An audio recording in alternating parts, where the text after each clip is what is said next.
Assalamualaikum warahmatullahi wabarakatuh. Kali ini kita akan belajar mengenai pengenalan OOP atau Object Oriented Programming pada Python. Biasanya kita kenal dengan pemrograman berorientasi objek. Mungkin teman-teman sudah mengenal di Java semester 3. Dalam modul kedua ini semoga bisa memperdalam pengetahuan tentang OOP. Yang pertama kita mulai dengan mengenalkan namanya modul dalam Python. Teman-teman bisa coba buka editornya, bisa pakai PyCharm, bisa buka pakai Tony atau Idle Shell biasa. Yang pertama kita belajar mencoba membuat file latihan 2.1. Ini halaman 17 ya.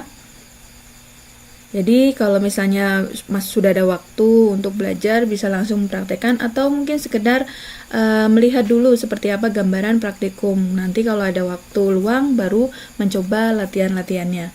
Setelah dibuat, nah di sini seperti bagaimana cara mengimport modul yang telah kita buat, seperti apa, ada beberapa langkah-langkah dan di modul itu cukup lengkap ya. Di sini kita sudah punya beberapa variabel-variabel yang bisa kita gunakan. Ada buah, ada daftar baju, ada jumlah baju, dan seterusnya. Di PyCharm cukup mudah. Kemudian ada juga bagaimana cara untuk melihat semua nilai yang sudah kita masukkan. Ini pakai menggunakan kode dir. Nanti akan ditambahkan di dalam space ini.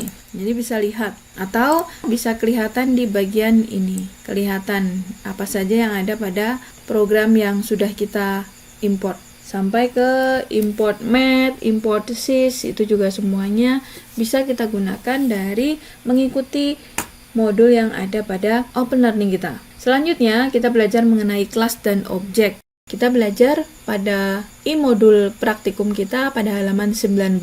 Teman-teman bisa lihat ada beberapa jenis kelas dan juga objeknya. Misalnya kelas manusia. Nah, manusia itu bisa saya, kemudian Anda, keluarga Anda. Nah, itu manusia. Ciri-cirinya sama, punya nama, misalkan. Kemudian, nah objek itu instantiate of kelasnya, misalnya kelas sepeda motor, maka objeknya bisa motor yang Anda gunakan, misalnya motor Honda, Yamaha. Nah, itu objek-objeknya.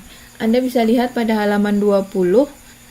Anda bisa ketikkan semua yang ada pada halaman 20. Kemudian Anda coba buat objeknya. Nah, di sini pesan A itu adalah objek dari kelas pesan, maka dia harus memasukkan satu buah string. Ya, di sini kumpulan karakter. Aku suka kuliah ini. Boleh pakai petik 1 atau petik 2. Pesan B juga sama.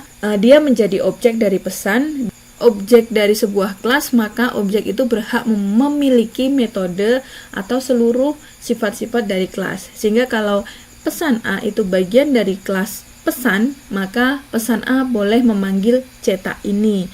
Pesan A boleh memanggil metode cetak jumlah karakterku, dan seterusnya. Semuanya bisa digunakan. Enak ya membuat kelas dan juga objek. Untuk Python cukup menarik. Oke. Selanjutnya pada halaman 21 teman-teman tuh bisa lihat juga contohnya. Halaman 21 ini juga beberapa informasi mengenai init itu seperti apa. Kemudian ada doc itu bagaimana, itu juga penjelasannya. Teman-teman bisa mencoba sendiri dan juga bisa, jadi di samping membaca juga mencoba. Latihan 2.3. Nah, di sini kalau kita ingin membuat kelas, misalnya kelas manusia. Kelas manusia ini adalah dibentuk dari kelas objek. Di dalam kelas manusia ada init, kemudian ada metode ucapkan sampai metode mengalihkan dengan 2. Nah, di dalam parameternya itu berarti itu ada masukan parameter. Misalnya init di sini parameternya ada 1 yaitu nama. Kemudian ucapkan salam di sini berarti tidak ada parameter. Bentuknya ya kurung kurawal, kurung buka, kurung tutup saja. Itu nanti kalau dipanggilnya tidak ada masukan. Beda dengan def olahraga. Nah, ini K ini berarti string. Yang K di sini kan bentuknya string ya. Jadi K ketika kita panggil olahraga, maka kita harus memasukkan satu buah string. Kemudian string yang dimasukkan tadi akan menjadi inputan bagi K. Nah, bagaimana cara memanggilnya? Karena di sini pada init itu ada satu masukan, maka ketika memanggil manusia harus ada masukannya. Misalnya Fatimah. Kemudian kita menggunakan metode ucapkan salam. Jadi tinggal dipanggil saja. Ketika membuat objek, jangan lupa ada titiknya di sini. Outputnya yaitu salam, namaku Budi. Sama seperti output yang kita berikan pada deklarasi fungsi ucapkan salam. Dan seterusnya, kita coba masukkan modul halaman 22 dan 23. Nah, di sini ada satu yang unik nih, yaitu variabel keadaan. Yang pertama, keadaan awalnya diset lapar ya, sesuai dengan kode program di sini, baris ketiga. Selanjutnya ada kondisi ketika dia makan. Metode makan dieksekusi, maka keadaan berubah menjadi kenyang. Itu variabel bisa mengikuti metode yang dipanggilnya. Ada pertanyaan di sini, bagaimana cara mengubah keadaan dari lapar ke kenyang? Kita harus memanggil metode makan. Nah, metode apa yang membuat keadaan menjadi lapar lagi? Kita lihat keadaan menjadi lapar dari kenyang misalnya, atau keluarannya metodenya lapar. Apa ini? Oh, ternyata metode olahraga. Kira-kira begitu ya. Kemudian metode apa yang mengembalikan sesuatu? Kita cari kata return, yaitu metode mengalihkan dengan 2. Saya rasa itu semoga mempermudah Anda memahami kelas dan objek.